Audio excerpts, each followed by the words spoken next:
They say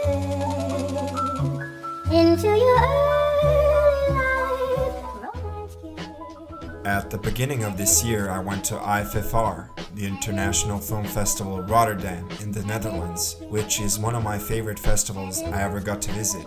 I'll also be making a vlog type video about my time and experience there.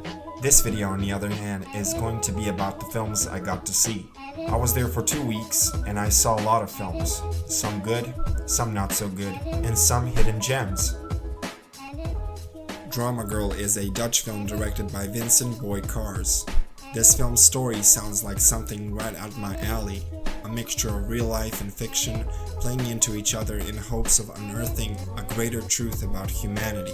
The main subject of this cinematic experiment is Layla, a young woman reliving a couple of episodes from her life by reenacting them in front of a camera. She has professional actors playing her parents and other important people in her life. With the help of the director, she's supposed to relive some of the most important moments in her life and confront them with the knowledge and experience she has today. What sticks out immediately is this film's honorable attempt in getting Layla to be honest with herself and her motives behind everything she does. It is a challenging watch, but I can pretty much say that it is most challenging for Layla because of her closeness to the story. It gets more and more interesting as the story evolves and as you start to unveil her character scene by scene. There's something quite magical about a film that can offer someone closure and opportunity to let all their emotions out in the open, without judgment. This film is a real therapeutic exercise, but one that didn't necessarily have me invested in its story the whole way through. It left me a little puzzled and perplexed, but in a way that wasn't stimulating. Its presentation is very colorful and flashy, which at times I felt really clashed with the story being told, like when she's trying to relive a moment she had with her dead father and the set design was stealing all the attention away from her. The set design of the film is very visually stimulating and beautiful, but it looks like something right out of a magazine, and I felt like it clashed with the story too much for it to work.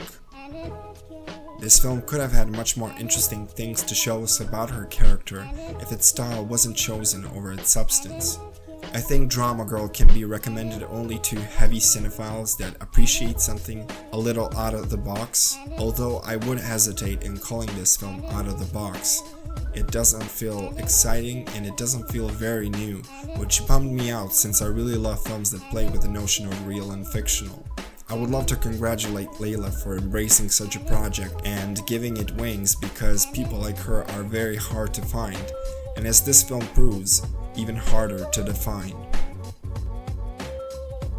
Nimic is a short film directed by the Greek provocateur Yorgos Lanthimos.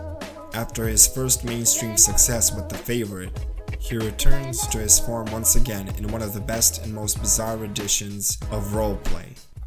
In the story, we are introduced to Matt Dillon's character, a cello player, a father of 2 young children, and a husband.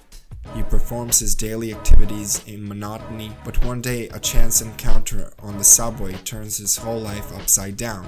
Because at its surface, it is a nightmare come true, but every nightmare, just like every dream, starts making more and more sense the more you think about it. You give it meaning because it provokes a certain emotion you harbor deep inside. Slowly, he starts losing control of his own self. He is being replaced by a woman mimicking his every word and every move. She follows him, that is slowly getting bigger and bigger and more intrusive. The film's title supposedly comes from the Romanian word Nimic, which translates to nothing or anything. But as Redmond Bacon mentions in his review of the film, it also looks like a deliberate misspelling of the word mimic, which gives the title a double meaning. Nimic is like a great and frustrating excursion into the unknown, and at just 11 minutes, it never seemed like something was missing.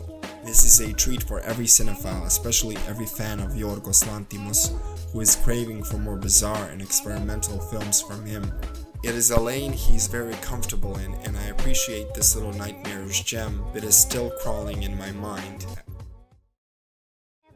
I'll be covering more of the films I saw at the festival in upcoming videos. If you like this video, please like and subscribe.